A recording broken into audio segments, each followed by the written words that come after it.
Cześć moi mili, z tej strony Adam Chodorowski. W upalny dzień nagrywam dla Was kolejny unboxing. Naprawdę na dworze jest niesamowity upał. Dzisiaj posłuchajcie, zaprezentuję Wam tak dokładnie ten model, który widzieliście na po prostu planszy powitalnej.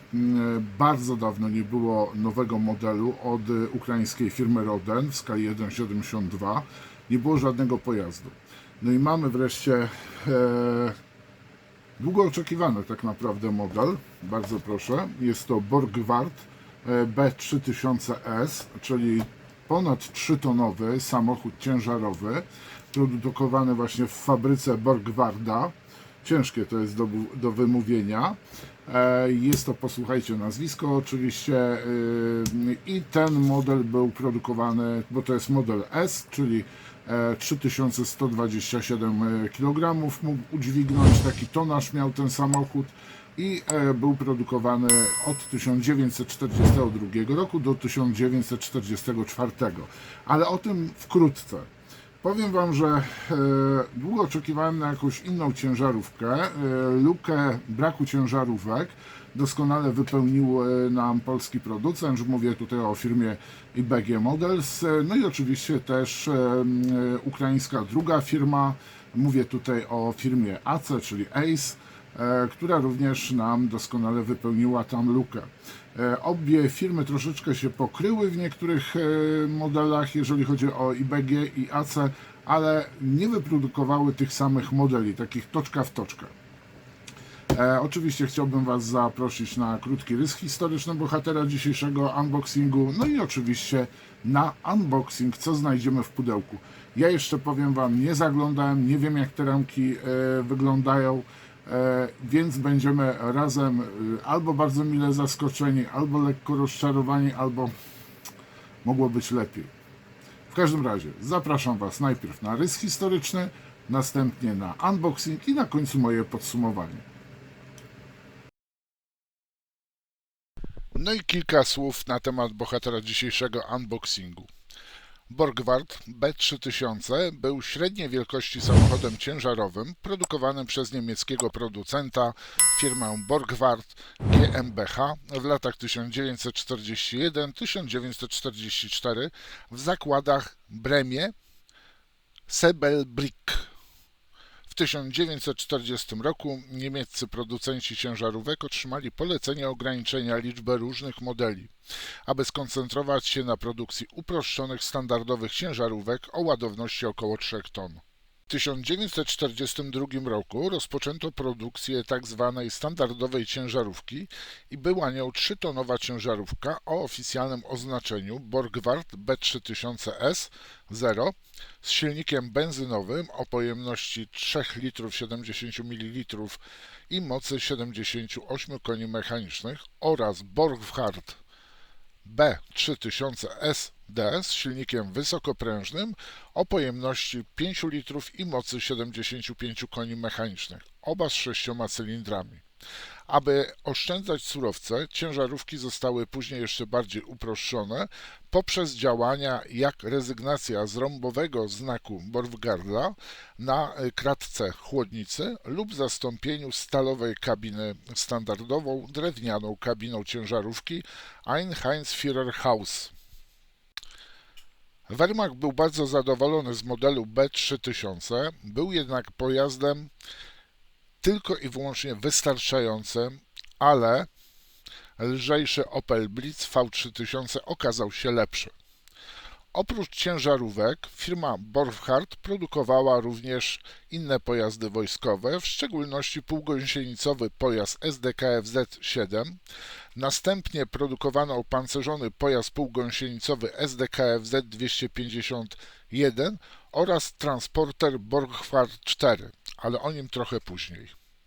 W sumie wyprodukowano około 30 000 ciężarówek w różnych wersjach o ładowności 3 ton, zanim fabryka została zniszczona przez alianckie naloty w 1944 roku.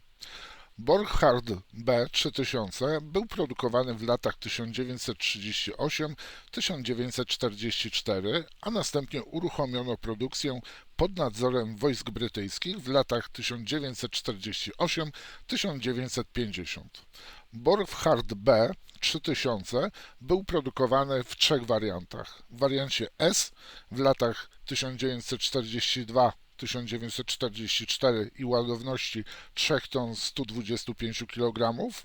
Następnie był produkowany w wersji A w latach 1942-1944 i on miał ładowność 3 tony 95 kg, widocznie jest w tej chwili na ekranie, oraz Borchardt B3000 w wersji D i on był produkowany już w tych czasach właśnie powojennych w latach 1948-1950 i o ładowności 3400 kg, czyli 3 ton 400 kg.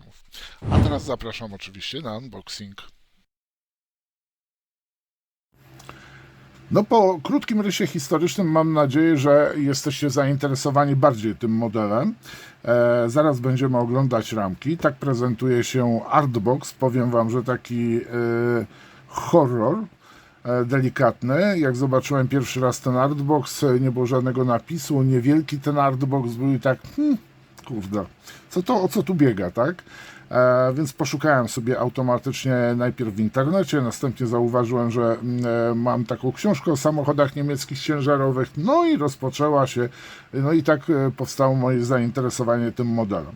W każdym razie mamy ciemny las, jadącego Jasia, Małgosia może jest gdzieś z przodu, i taki horror nastrojowy. Mam nadzieję, że w środku nie będzie horroru, jeżeli chodzi o oglądanie ramek, bo już widziałem jeden model Rodena, ale w każdym razie na chwilę obecną jest to jedyny model Borgwarda B3000, czyli tego 3125 kg nośności tego pojazdu. I tak jak wspominałem, który był produkowany od 1942 do 1944.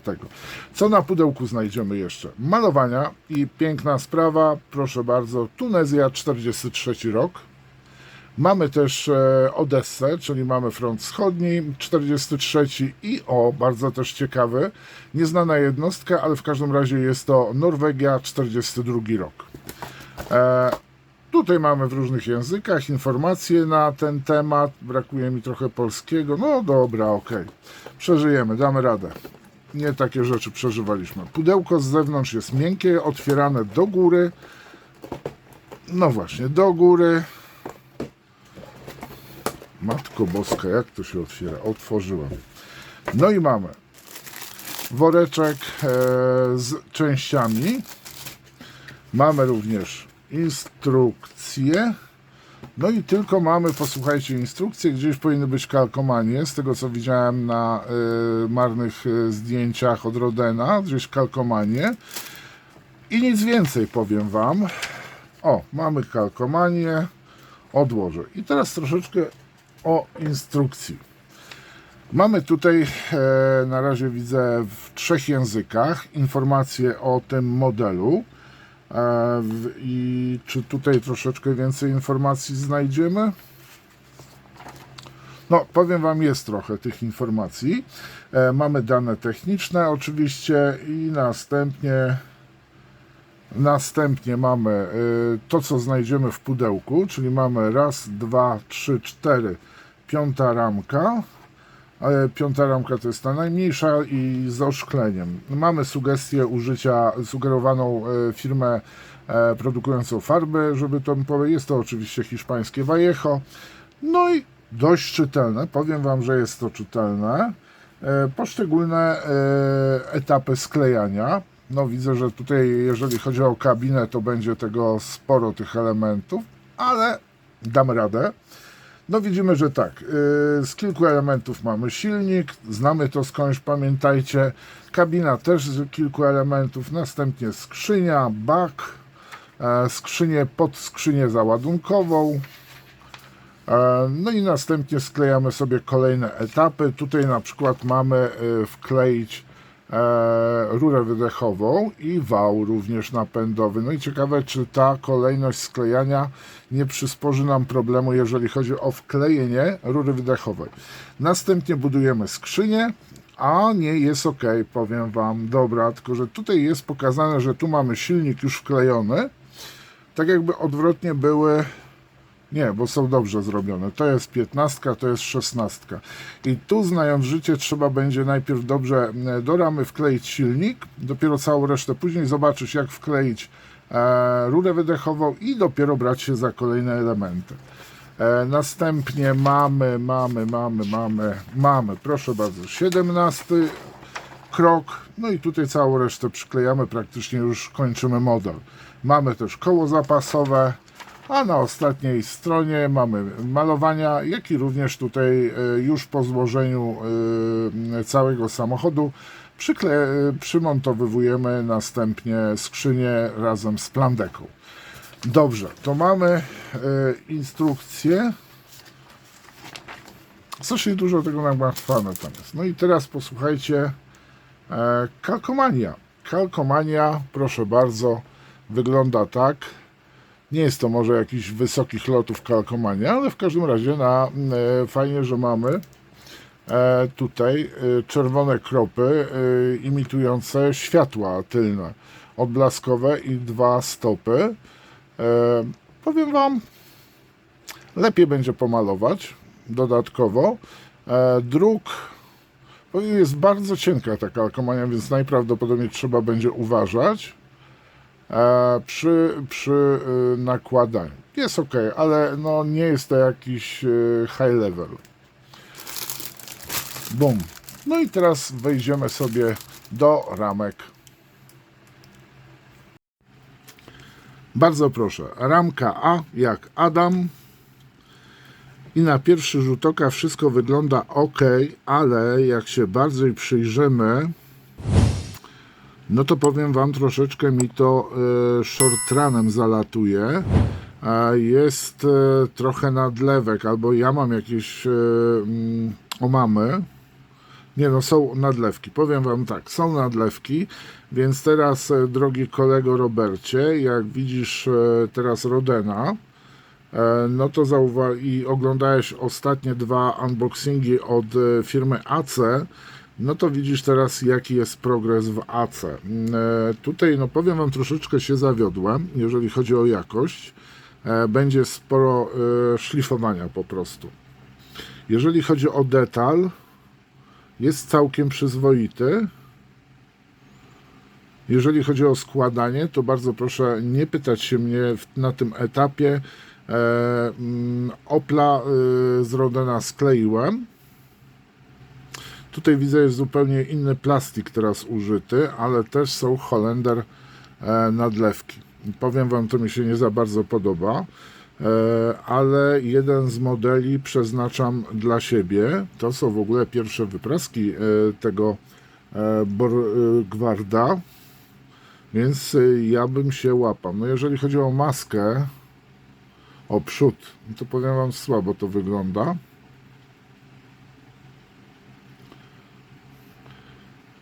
Trochę, no jest to model dla bardziej zaawansowanego modelarza, który ma trochę czasu, bo po prostu tutaj dość dużo czasu stracimy na szlifowaniu. Ale jeżeli chodzi o detal w ogóle, no to nie wygląda, powiedzmy, pod względem detalu jest wszystko ok. Tu widzę, że będą elementy do wklejenia od wewnętrznej strony drzwi, czyli po prostu tam, gdzie, no powiedzmy, jest tapicerka, jakieś kieszenie. No powiem Wam, taka mocna trójka na 5, nie? Trójka na 5. Tak wygląda ramka A jak Adam. Teraz ramka B jak Barbara. No i powiem Wam, masa elementów tu jest. Bardzo oszczędnie widzę, Roden wykonuje teraz ramki. Mamy silnik do złożenia, mamy koło jednozapasowe i powiem Wam, że to koło całkiem źle nie wygląda. Ale jeżeli chodzi o napis na oponie, no to niestety nie widać. Ale to się da przeżyć.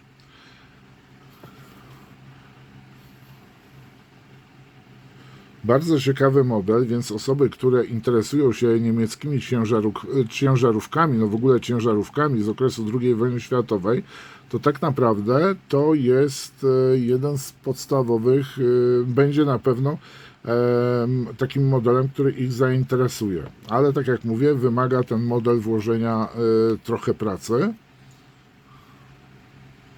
Więc porównajcie sobie teraz modele od polskiej firmy IBG ciężarówek, gdzie faktycznie jest dużo części, jest dużo sklejania, ale jakość wyprasek, elementów, no jest po prostu, no tam jest kosmos, tak, w porównaniu z Rodenem. No teraz mamy ramkę C, która występuje w dwóch osobach. Kanister jest bardzo uproszczony, nie ma żadnych uchwytów i też go trzeba będzie delikatnie oszlifować. Tak samo jak i błotnik, tutaj błotniki, bo tu jest dwie ramki są, tak?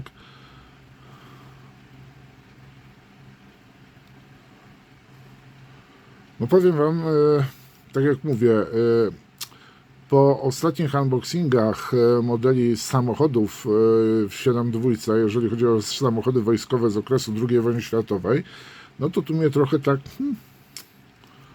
żebym, nie mogę Wam tutaj kitów wciskać, bo no, nie da się tego ukryć, tak? Model bardzo ciekawy. Części wyglądają naprawdę nieźle, ale jest dużo szlifowania, tak, z nadlewek, więc tutaj po prostu jest to czasochłonny model. Nie mogę powiedzieć. Jeżeli chodzi o mocowanie elementów, to powiem Wam, nie, źle to nie wygląda. Nie jest to źle, nie jest to może jakiś super bajer, ale te opony są jakoś dziwnie, powiem Wam, mocowane. O, kurka wodna. Jak oni to wymyślili? Że mocowanie wypada na protektorze, powiem Wam, no zwróćcie uwagę, albo ja coś nie kumam. Oj, coś poszło chyba nie tak. Będzie dodatkowa robota.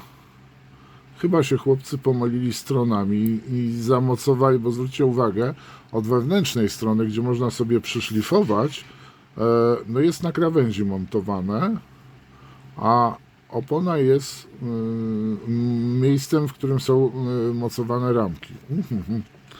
No super to nie wygląda, powiem Wam. Ale na pewno osoby, które interesują się ciężarówkami, będą zainteresowane tym modelem, jeszcze raz to podkreślę.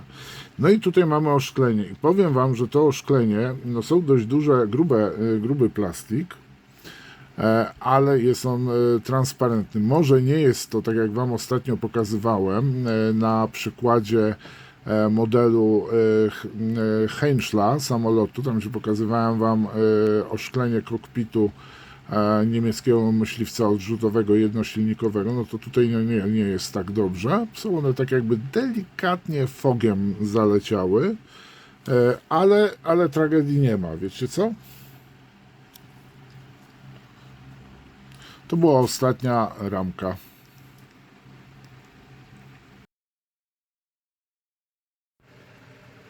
Chyba miałem zbyt wygórowane oczekiwania od Rodena. Zapomniałem, jak to się sklejało kiedyś, na przykład czteroosiowe, ośmiokołowe SDKFZ. Opel był bardzo fajny, dawał radę skleić, trochę trzeba było poszlifować. No Roden, ogólnie rzecz biorąc, nie jest firmą dla każdego. Na pewno jest dla tych, którzy chcą otrzymać fajną ciężarówkę. To jak najbardziej tak. Jest jedyną firmą, która wydała chyba wszystkie wersje SDKFZ 200, znaczy wszystkie SDKFZ, które są czteroosiowe, ośmiokołowe. To z tego co pamiętam wypuścili wszystkie możliwe modyfikacje, ale tutaj troszeczkę, powiem Wam, się zawiodłem. Myślałem, że będzie po tylu latach, będzie dużo lepiej. A tu dostajemy małe ramki, na których jest bardzo dużo elementów. Ja wiem, że mogą mieć, powiem Wam, problemy produkcyjne, tak? No bo w Ukrainie trwa wojna i może być problem ze wszystkim. To tutaj troszeczkę się Holender zawiodłem. ale jeden z tych modeli na pewno trafi w moje ręce. No, będzie oczywiście skrobanie, piłowanie, szlifowanie. Najprawdopodobniej też wymienię koła, jak i również reflektory, bo te, które są, no to są byle jakie. To jest taki standard 2000 rok, powiem Wam, albo takie wczesne, znaczy to przed Digital Design AC. Więc nie będzie to bułka z masłem, zajmie na pewno ten model trochę czasu, ale powiem Wam, będzie to taka perełka w kolekcji w pewnym sensie, jeżeli dobrze skleimy, tak, bo może być troszeczkę inna perełka, taka w cudzysłowie. Samochód naprawdę fajny i myślę, że tutaj Ronen wyskoczy jeszcze z innymi wersjami. Ciekawe, czy zrobi wersję tą, o której wspominałem, czyli tą powojenną, a aktualnie modny trend wśród pojazdów. Moi mili, kończę. Pamiętajcie o tym, żeby zajrzeć do sklepu, zaobserwować Facebooka, zaobserwować tak samo Xa, czyli ex-Twittera. Pamiętajcie również o łapce w górę.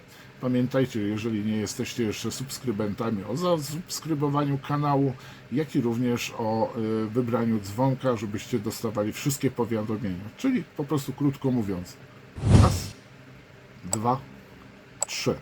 Ja na chwilę obecną żegnam się z Wami. Do następnego unboxingu. Pozdrawiam Was. Trzymajcie się. Cześć.